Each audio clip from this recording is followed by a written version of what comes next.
읽으시니까 반드시가 몇 번 나오는 것 같습니까? 자리를 잘 체킹하셨습니다. 4번 등장을 합니다. 오늘 읽었던 말씀 가운데에서 가장 특징적인 것은 바로 면제해준다. 그러니까 소위 말해서 부채를 탕감해준다라고 하는 것입니다. 이 땅에 사는 동안 굉장히 지독하게 남에게 선한 일을 행하지 않는 굉장히 인색하고 짠 구두쇠가 한 사람이 있었습니다. 그 사람은 평생에 다른 사람에게 선한 일을 한 것을 눈을 씻고 찾아볼 수 없는 사람이었죠. 근데 그 사람이 역시 그 수명이 다해서 이 땅을 떠나 이제 죽음을 맞이하게 되었습니다. 이 세상을 떠나서 천국문을 향해서 어슬렁 이제 그 사람이 가고 있는데 천국 문 앞에서 이제 베드로가 예비 심사를 하는 것입니다. 예비 심사를 해서 이 사람이 천국에 합당한 사람인지 아닌지를 먼저 골라내는 것이죠. 그래서 이 사람에게 베드로가 질문을 했습니다. 그래, 당신이 이 땅에 저 땅에 그 살아있는 동안 당신이 행한 선한 일이 있다면 한번 얘기를 해보시오. 그러자 이 인색한 구두쇠가 자기가 땅에 있는 동안에 무슨 좋은 일을 했는지를 기를 쓰고 생각을 해보려고 노력을 해보았습니다. 천국이냐 지옥이냐로 갈라지는 바로 그 갈림길에 있었기 때문에 필사적으로 무슨 좋은 일을 했나 생각을 해보았죠. 그러다 불현듯 머릿속에 하나 딱 떠오르는 것이 있었습니다. 그것은 지하도를 지나가다가 거지가 이렇게 적선을 구하는 것을 보고는 그날따라 무슨 마음이 불었는지 그 인색한 구두쇠가 평생 안 하던 그 500원짜리 동전을 하나 꺼내서 그 거지에게 주어 적선을 했던 일이 생각이 난 것입니다. 그래서 자신 있게 얘기를 했습니다. 네, 제가 지하도를 건너가다가 거지에게 500원을 적선했습니다. 그래서 과연 베드로가 정말로 이 인색한 구두쇠가 그런 일이 있는지 없는지를 살펴보았더니 정말 장부책에 500원을 적선했었던 그 선행이 기록이 되어 있습니다. 그러자 베드로가 이렇게 명령을 냈습니다. 얘들아, 저 사람 500원 주어서 지옥으로 보내라, 이렇게 얘기를 했다는 것이죠. 그냥 이 땅에서 살아가는 동안에 우리의 인생이라고 하는 것이 얼마나 이 물질에 대해서 다른 사람에게 손을 펴기가 어려운지를 잘 보여주는 그런 그 우스운 유머라고 생각을 합니다. 한번 생각해 볼까요? 지금 이 한국 땅에 7년마다 빚을 탕감해주는 그런 해가 있다고 한번 생각을 해봅시다. 매 7년마다 무슨 빚을 지었든지 그 빚을 다 탕감해주는 겁니다. 자, 어떤 일이 일어날까요? 어떤 현상이 나타나겠습니까? 장음순 권사님, 어떤 일이 일어날 것 같아요? 큰 소리로. 그러니까는 돈을 빌리려고 하는 사람들이 많이 늘어나게 될 것이다. 그렇겠죠. 잘 버티기만 하면 7년만 지나면은 탕감받으니까. 그런가 하면 또 어떤 현상이 나타날까요? 꿔주는 사람 입장에서는 이거는 괜히 잘못 꿔줬다가는 받지도 못할 건데 꿔줄 리가 없겠죠. 꾸지도 않고, 아마도 제 생각에는 이런 일이 실제로 일어난다면은 꾸지도 않고, 그 다음에 꾸려고 하는 사람은 넘치는데 꿔주려고 하는 사람은 아마 없을 거다라는 생각이 듭니다. 그런데 오늘 본문 말씀은요, 바로 이 부채 탕감에 대한 규례를 담고 있습니다. 매우 흥미로운 이야기입니다. 얼마나 신나는 일일까요? 내가 빚을 졌는데 갚을 수 있는 능력이 없습니다. 그런데 7년이 지나니까 그 빚을 다 탕감해 주는 것입니다. 얼마나 신나는 일인지 모르겠습니다. 신명기 15장 오늘 본문 말씀 1절에서 2절 말씀을 우리 함께 같이 읽어보도록 하겠습니다. 1절에서 2절 말씀 시작. 매 7년 끝에는 면제하라.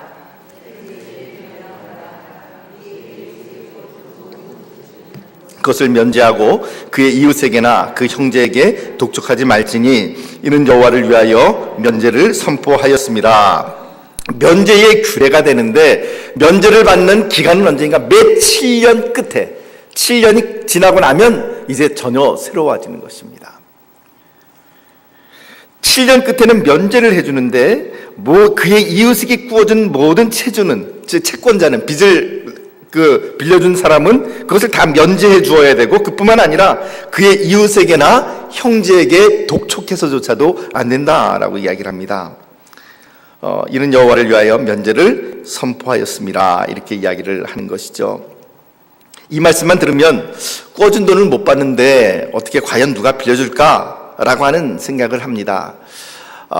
가난한 사람에게, 그리고 돈을 빌리는 사람에게는 아주 희소식이지만, 그러나 돈을 빌려줄 수 있는 부유한 사람에게는 아주 무거운 짐이 될 수 있는 말씀입니다. 이 기간이 우선 매 7년 끝입니다. 매 7년. 매 7년은 언제입니까? 그렇죠, 안식년입니다. 매 7년은 안식년입니다. 안식년이라는 것은 땅을 6년 동안 경작을 했습니다. 그리고 6년 동안 경작을 했고, 이제 7번째 해에 들어가면 하나님께서 명령하신 것에 따라 그 땅을 1년간 쉬게 만들어줘야 됩니다. 물론 한국은 그렇게 하면은 아마 굉장히 반발하는 사람들이 많이 있겠죠. 실질적으로 그 땅을 쉬게 해주는 아마 그런 사람들은 거의 없으리라고 생각을 합니다. 하지만 성경적인 원리는 안식년 6년 동안 경작을 하면 1년 동안은 그 땅을 놀게 만들어줘야 되는 거죠. 쉬게 만들어줘서 1년 동안 그 땅심을 회복시키고, 그리하여 그 땅의 휴경을 통해서 이 땅이 바로 하나님의 것이라고 하는 사실을 인정하는 제도가 바로 안식년이었습니다. 레위기 25장 23절 말씀 우리 함께 볼까요? 레위기 25장 23절 말씀 시작. 토지를 영구히 팔지 말 것은 토지는 다 내 것임이니라. 너희는 거류민이요 동거하는 자로서 나와 함께 있느니라. 이 말씀이 무슨 말이냐 하면요, 토지를 영구히 팔 수가 없다는 거예요. 지금 여러분들 가운데서 땅을 소유하고 계신 분들이 계시지 않습니까? 여러분들이 땅을 소유하고 있습니다. 누구의 이름으로 지금 소유하고 있죠? 내 이름으로 소유를 하고 있어요. 등기가 내 이름으로 되어 있습니다. 그런데 질문해 보겠습니다. 10년, 20년, 30년 후에도 그 땅이 내 이름으로 등기가 되어 있을까요? 내가 살아있다면 아마 그럴지도 모르겠죠. 그런데 언젠가 내가 이 땅을 떠나는 순간 그 땅은 명의가 또 바뀌게 되어 있습니다. 누군가 내 자녀가 될 수도 있고요, 혹은 다른 사람에게 그 땅의 소유권이 넘어갑니다. 그 소유권을 넘겨받은 그 사람도 역시 영원토록 그 땅이 자기의 땅이라고 생각하는 것이 아니라, 그 사람도 역시 언젠가는 그 땅을 내려놓고 물러나야 할 때가 있는 것입니다. 그래서 하나님께서는 뭐라고 말씀하시냐면, 성경적인 관점에서는 이 모든 땅의 주인은 누구이신가? 모든 땅의 주인은 하나님이시다. 그러면 사람은 누군가? 그 주인이라고, 그 땅이 내 이름으로 토지가 등기되어 있습니다 라고 주장하는 사람들은 어떤 사람들인가? 그 땅에 대해서 살아있는 동안, 내가 살아있는 동안 그것을 경작하고, 그리고 그것을 이용할 수 있는 어떤 그 권리를 부여받은 사람 정도, 그렇게 될 것입니다. 그래서 레위기 25장 23절 말씀은 그렇게 분명히 선포합니다. 토지는 다 내 것이다, 즉 하나님의 것이다, 사람의 것이 아니다는 것입니다. 그리고 너희는 거류민이요 동거하는 자로서 나와 함께 있다라고, 너희는 즉 나그네다, 이렇게 이야기를 하는 것이죠. 실질적으로 이스라엘은 지금도 이 땅이 그 개인 소유로 되어 있지를 않습니다. 모든 땅은 일단은 다 국가 소유로 되어 있습니다. 그리고 어떤 사람이 이제 그 땅에 집을 짓게 되면 그 집을 지은 그 터만큼, 내가 사용하고 있는 그 땅만큼 국가에 세금을 이렇게 내도록 되어 있습니다. 아르노나라고 그렇게 이야기를 하죠. 그런 세금을 내게 되어 있는 것이 이스라엘의 그런 제도이기도 합니다. 왜냐하면 땅의 주인은 바로 하나님이시기 때문에 그런 것이죠. 6년간 일합니다. 그런데 이제 마지막 안식년이 다가오면 1년간 아무 일도 하지 말아야 됩니다. 그러면 먹고 살 일이 당장 막막해지지 않겠습니까? 무엇을 먹고 살아야 될지 알 수가 없습니다. 그러나 그 안식년이 하나님의 명령이기 때문에 하나님께 자기 자신의 삶을 맡기는 겁니다. 내가 먹고 살 일이 막막하지만 하나님의 명령이기 때문에 맡기고 1년을 쉬게 되는 것이죠. 그 1년의 안식년을 통해서 땅도 쉼을 얻고, 땅의 소유주도 1년을 온전히 하나님께 자신의 삶을 의탁함으로써 내 생명의 주관자, 내 인생의 주인이 하나님이시다라고 하는 것을 고백하는, 바로 그것이 안식년의 특징이었습니다. 그런데 이 안식년뿐만 아니라, 이 안식년은 그러니까 어떤 때냐면은 이제 그 1년 동안 내가 더 이상 소득을 얻을 수 있는 그런 소망이 없는 그런 해가 바로 안식년이죠. 그런데 그 안식년에 더불어서 무엇을 해야 되느냐 하면 지금 오늘 본 말씀 보니까 면제를 해줘야 된다는 거예요. 그러니까 가진 사람의 입장에서는 가뜩이나 1년을 농사 못 지어서 지금 힘들어 죽겠는데 빚까지 탕감해줘야 되니까 이것은 참 너무나도 어려운 일이 아닐 수 없습니다. 그럼에도 불구하고 그 안식년과 이 면제의 규례를 행함으로써 하나님께서 바로 우리의 삶을 이끄시고 우리의 주인이 되어주신다라고 하는 것을 이스라엘 백성들은 분명하게 고백을 해야만 했습니다. 면제하다라고 하는 이 구절은 문자적으로는 슈미타를 행하다, 즉 면제를 행하다라고 하는 의미를 가지고 있습니다. 근데 슈미타, 면제라고 하는 말의 의미는 풀어 놓아주는 것입니다. 매 안식년이 되어서 땅도 풀어 놓아줘야 되고 포도원도 놓아주어야 되고 빚도 풀어 주어야 되는 것이죠. 그렇게 풀어주는 것을 슈미타라고 이야기를 하는 것입니다. 그런데 여기에서 우리가 한 가지 바라봐야 될 것은 이제 2절 말씀 잠깐 다시 띄워봐 주십시오. 2절 말씀 다시 한번 읽어보겠습니다. 제가 읽어드릴게요. 면제의 규례는 이러하니라. 그의 이웃에게 구워준 모든 체주는 그것을 면제하고 그의 이웃에게나 그 형제에게 독촉하지 말지니. 자, 이 면제면을 행해야 될 이유가 무엇이냐 하면 이는 여러분들께서 왜 해야 된다고요? 여호와를 위하여 면제를 선포하였음이라 이렇게 되어 있습니다. 여러분 이게 무슨 말일까요? 여호와를 위해서 면제를 선포한다는 말이 무슨 말이겠습니까? 면제를 선포할 때는 가난한 사람, 빚진 사람을 위해서 면제를 선포하였습니다. 이렇게 말이 됩니다. 그건 우리 머릿속에 금방 와닿습니다. 그런데 여호와를 위하여 면제를 선포하였습니다 라고 이야기를 한다면 이게 도대체 무슨 말인가 이해가 잘 안 되는 것이죠.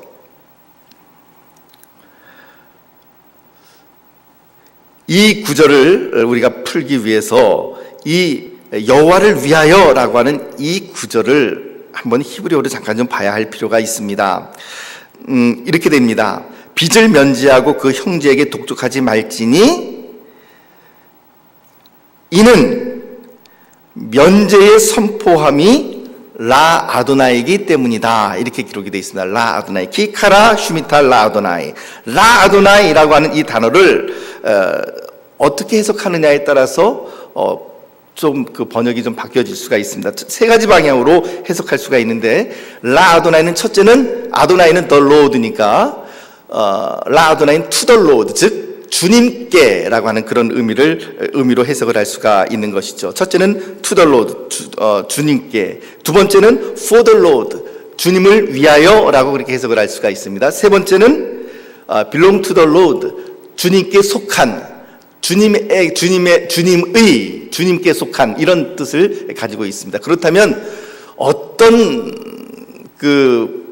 번역을, 어떤 해석을 취하는 것이 본문 말씀과 가장 잘 맞는 것인가, 이것을 한번 좀 대입을 시켜놓고 한번 생각해 보기를 원합니다. 우선 to the Lord, 즉 여호와께라고 하는 말로 한번 놓고 한번 번역을 한번 해보죠. 그렇게 번역하면 이렇게 번역이 되겠죠. 빚을 면제하고 그 형제에게 독촉하지 말지니 이는 면제를 선포함이 여호와께 대한 것이기 때문이다 라고 번역을 할 수가 있을 것입니다. 두 번째 번역은 빚을 면제하고 그 형제에게 독촉하지 말지니 이는 면제를 선포함이 여호와를 위한 것이기 때문이다. For the Lord, 여호와를 위한 것이기 때문이다. 우리가 갖고 있는 한글 개역 개정판이 바로 이 두 번째 해석을 지금 취하고 있습니다. 세 번째 해석은요, 빚을 면제하고 그 형제에게 독촉하지 말지니 이는 면제를 선포함이 여호와께 속한 것이기 때문이다. 즉 여호와의 명령이기 때문이다 라고 그렇게 번역을 할 수 있습니다. 자, 여러분들이 보시기에는 이 세 가지 번역 가운데 어떤 번역이 가장 매끄럽고 잘 연결이 되는 것 같습니까? 예, 여러분들도 그렇고 저도 그렇고 저도 3번이라고 생각을 합니다.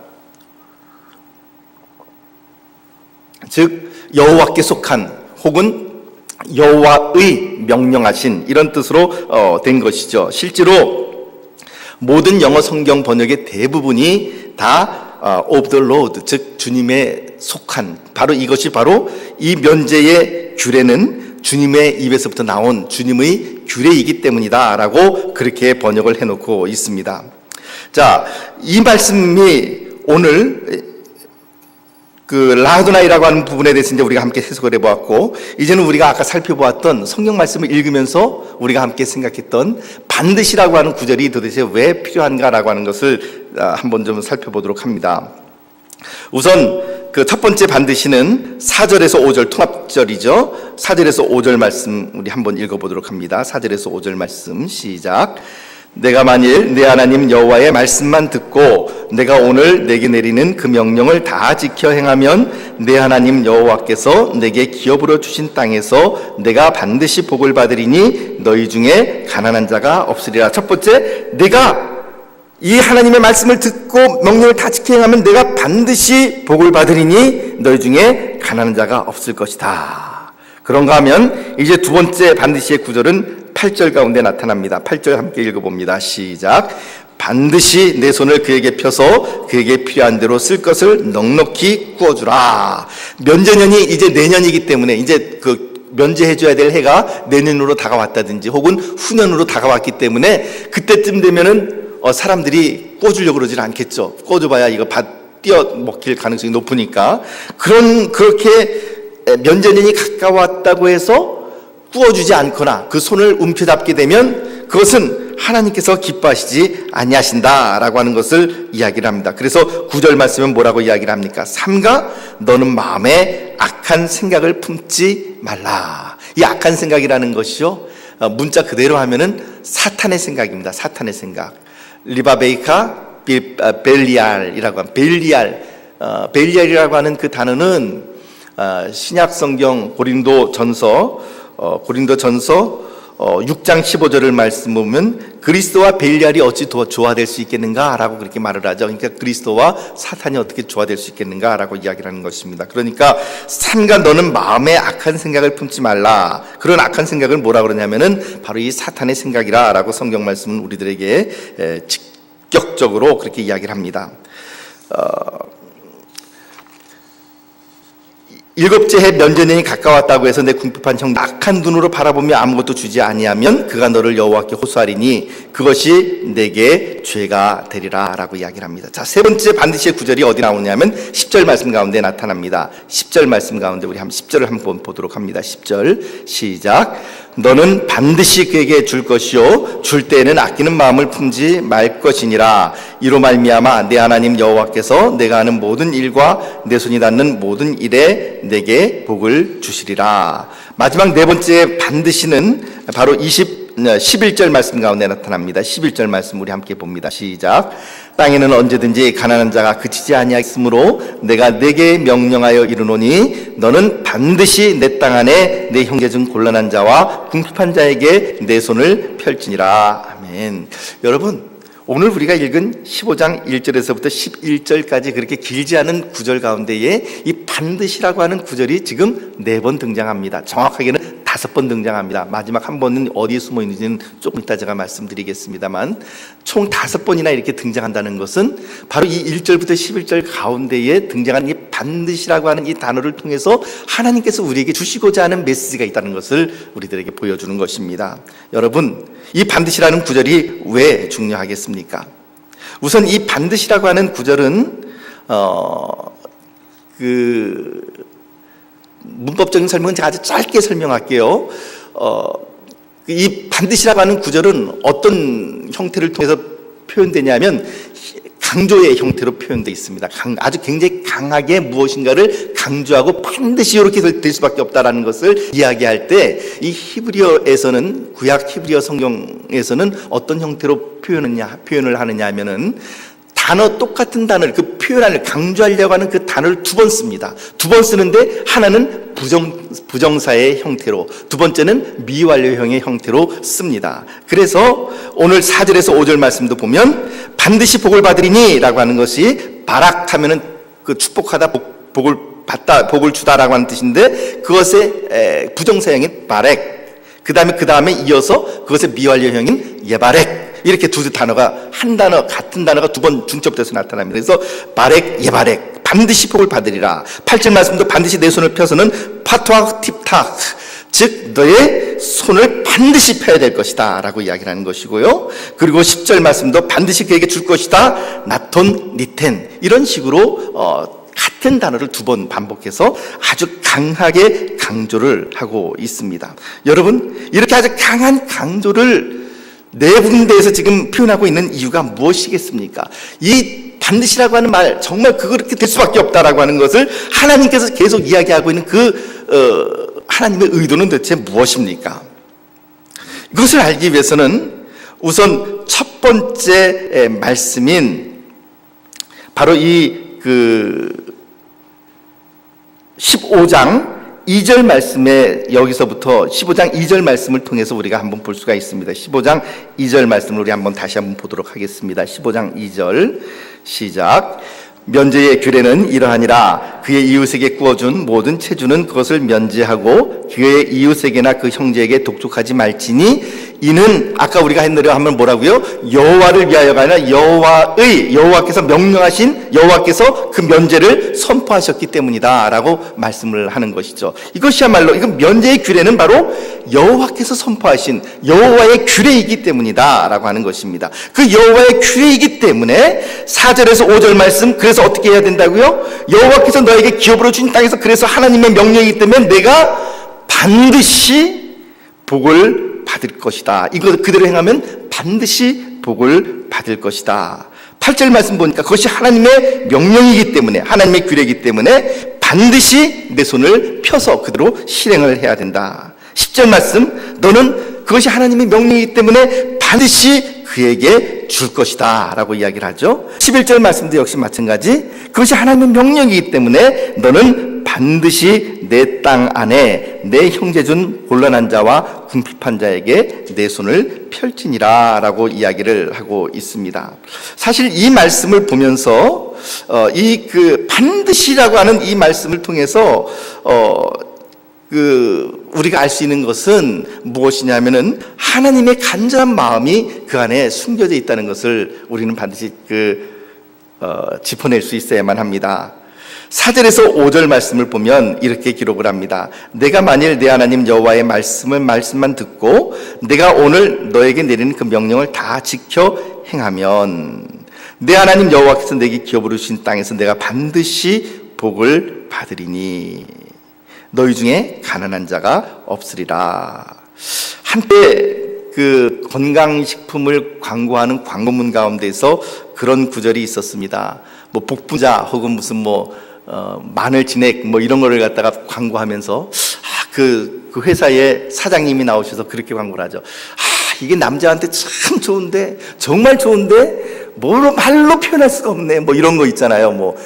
이 광고상으로는 이 모든 사람들이 보는 광고에서는 내가 뭐라고 말을 할 수가 없다고 이렇게 이야기를 합니다. 그러나 남자에게는 참 좋은데 이런 얘기, 그런 광고 있었잖아요. 그런 거하고 좀 비슷한 것 같아요. 제가 봤을 때는 하나님께서 지금 우리들에게 뭐라고 이야기를 하냐면, 지금 너희들에게 내가 정말로 좋은 놀라운 복을 지금 너희들에게 주려고 그러는데 이것이 정말 놀라운 복인데 참 뭐라고 표현할 수가 없네, 이렇게 되는 거죠. 근데 이 복을 받기 위해서는 너희가 먼저 손을 펴야 되는데 이것을 너희가 할 수 있을지, 너희가 그대로만 행하면 너희가 복을 받을 텐데 라고 하는 것입니다. 그러니까 이 광고 문화처럼 주님께서는 이렇게 말씀하시는 것입니다. 이대로만 하면 살겠는데, 이대로만 행하면 너희 가운데 가난한 자가 없겠는데, 이대로만 행하면 너희가 진짜 복을 받겠는데, 이대로만 하면 너희가 너희의 삶에, 너희 인생에 대박이 터질 텐데, 그런데 그렇게 하기가 매우 어렵다라고 하는 것입니다. 4절에서 5절 말씀, 아까 조금 전에 제가 읽었던 이 앞부분의 히브리어 구절은 이렇게 진행이 됩니다. 락임 샤모아 트시마 베콜 아도나이 엘로헤이카.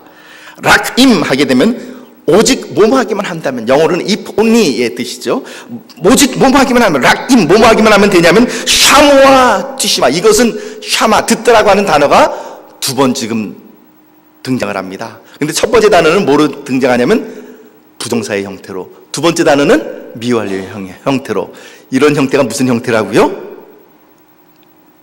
무슨 형태라고요? 아까 제가 말씀드린 굉장히 강한 강조의 형태. 그러니까 지금 한글 성경에는 반드시라고 번역이 되어 있지 않지만 사실 문법적인 형태로 보면 여기도 반드시가 들어가야 될 그런 구절이 바로 여기 나타나는 것이죠. 너희가 락임 샤모아티시마, 반드시 오직 듣기만 한다면, 여호와 하나님의 음성을 듣고 그 말씀에 순종하기만 한다면, 그래서 이 부분을 다시 한번 재번역하면, 오직 너희가 반드시 하나님의 음성을 듣고 순종하기만 한다면 너희가 그 다음에 어떻게 해요? 반드시 복을 받을 것이다 라고 이야기를 하는 것입니다.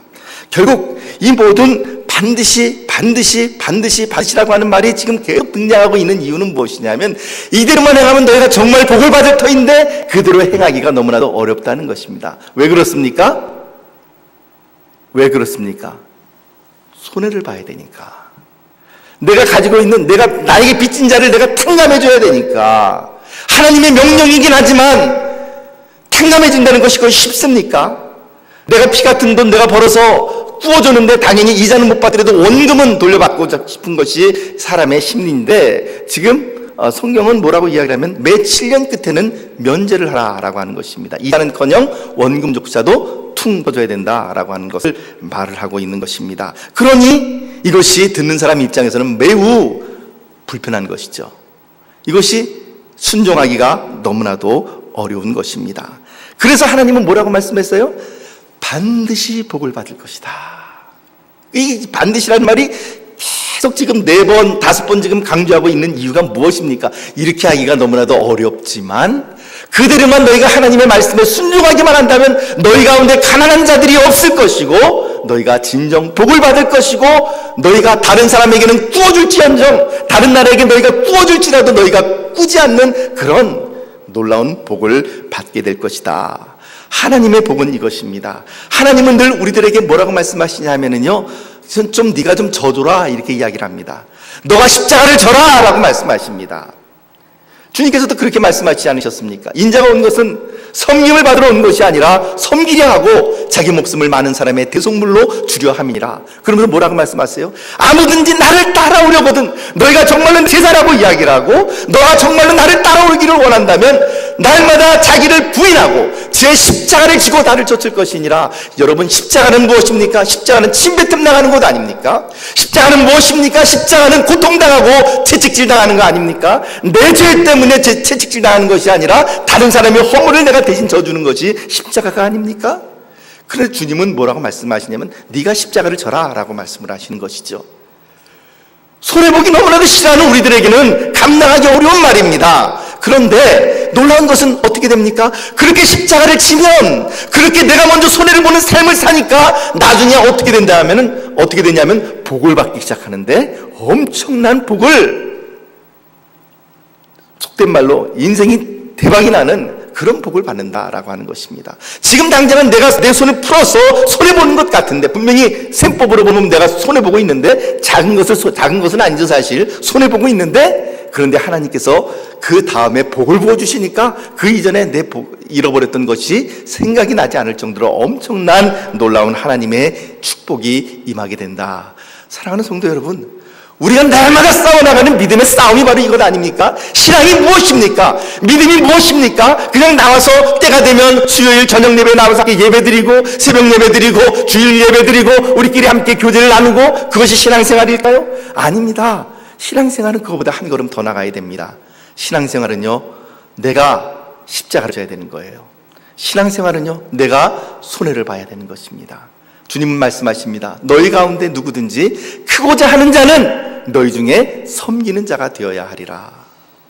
너희 중 하늘나라에서 가장 큰 자는 누구인가? 너희 가운데서 가장 작은 자로서 오늘 섬기는 그 사람이 하늘에서 가장 큰 자가 된다라고 말씀을 하시는 것이죠. 그래서 주님은 우리들에게 뭐라고 말을 해요?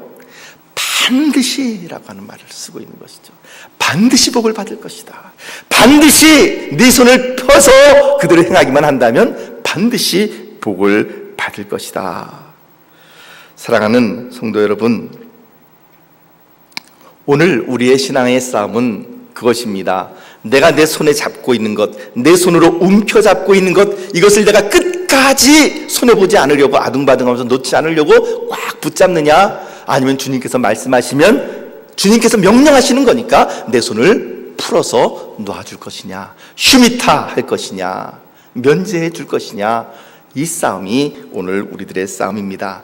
오늘 이 신명기 15장 말씀은 사실 사문서화된 그런 그 규례이기도 합니다. 실질적으로 이스라엘에서 뭐 지금 매 7년마다 뭐 빚을 탕감해주고 그런 것은 없습니다. 한번 빚지면 뭐 죽을 때까지 갚아야죠. 이스라엘도 역시 마찬가지입니다. 이 말씀이 그대로 살아서 이 법률화되어 있지는 않습니다. 그러나 여러분, 이 말씀이 오늘 우리들에게 보여주고 있는 그 말씀의 정신만큼은 오늘 분명히 우리들에게 살아 있어야만 할 것입니다. 그것은 다시 회복시켜주는 것입니다. 누군가 연약한 사람이 눌려서 자기의 힘대로 일어나지 못할 때 그 사람을 다시 일으켜 세워줄 수 있는 그러한 정신이 이 가운데 있는 것이죠. 한 주간 동안의 삶이 어떻든지 간에 새로운 주간이 일주일이 새롭게 안식일이 지나고 새로운 날이 시작되면 이제 새롭게 출발하는 것처럼 그렇게 7년 동안의 우리의 삶이 어떻든지 간에 7년 끝에는 면제해주고 다시 새롭게 일어날 수 있도록 해주는 원 상태로 회복시켜주는 원래 상태로 회복되어지는 그 회복의 정신, 그것이 오늘 주님께서 우리들에게 요구하시는 것이 아니겠습니까? 그것을 행함에 있어서 때로는 우리의 손에 있는 것을 잡은 것을 놓으라고 주님은 말씀하십니다. 8절 말씀 보니까 반드시 내 손을 그에게 펴서 그에게 필요한 대로 쓸 것을 넉넉히 구워주라. 7절 말씀 하반절 보니까 가난한 형제에게 내 마음을 완악하게 하지 말며 내 손을 움켜쥐지 말라라고 말씀을 하고 있는 것이죠. 사랑하는 성도 여러분, 우리의 삶이 때로는 주님의 말씀대로 하면은 이렇게 하면은 손해볼 것 같아 라는 생각이 들 것입니다. 그러나 한번 그렇다 할지라도 한번 그대로 해보지 않으시겠습니까? 하나님의 말씀은 그거는 옛날엔 그렇게 말씀하셨으면 그 말씀대로 어떻게 살아갈까가 아니라 하나님께서 말씀하셨으니까 손해를 보는 한이 있더라도 그 말씀대로 순종해 보겠다, 내 손을 펴보겠다라고 하는 그런 각오의 마음, 다짐의 마음을 갖게 되면 하나님께서 그 사람의 그 각오와 그 다짐과 그 손을 편 것에 하나님께서 놀랍게 복을 주실 줄 믿습니다. 주님 말씀하시면 내가 나아가리라, 주님 뜻이 아니면 내가 멈춰서리라. 우리 그 찬양하시지 않았습니까?